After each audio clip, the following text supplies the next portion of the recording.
Paris ഒളിമ്പിക്സിൽ സ്കേറ്റിംഗിൽ വെങ്കല medal നേടിയ ബ്രസീലിയൻ സ്വദേശിനി റെയ്സ ലീൽ ക്രിസ്തുവിലുള്ള തൻ്റെ വിശ്വാസം പ്രഘോഷിച്ചതാണ് ഇപ്പോൾ വൈറലാകുന്നത്.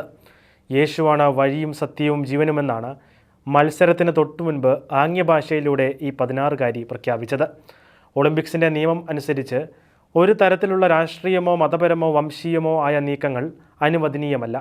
എന്നിട്ടും അതിനെയെല്ലാം മറികടന്ന് തൻ്റെ ക്രിസ്തുവിലുള്ള വിശ്വാസം പ്രഖ്യാപിച്ച റെയ്സയുടെ നീക്കത്തെ അത്ഭുതത്തോടെയാണ് വിശ്വാസികൾ നോക്കിക്കണ്ടത്.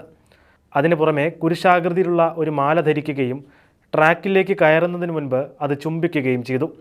ഇത്രയും നിയമങ്ങളുണ്ടായിട്ടും അതിനെയെല്ലാം മറികടന്ന് ദൈവത്തെ മഹത്വപ്പെടുത്തിയ ഈ 16-കാരി എല്ലാ വിശ്വാസികൾക്കും ഒരു മാതൃകയാണ്.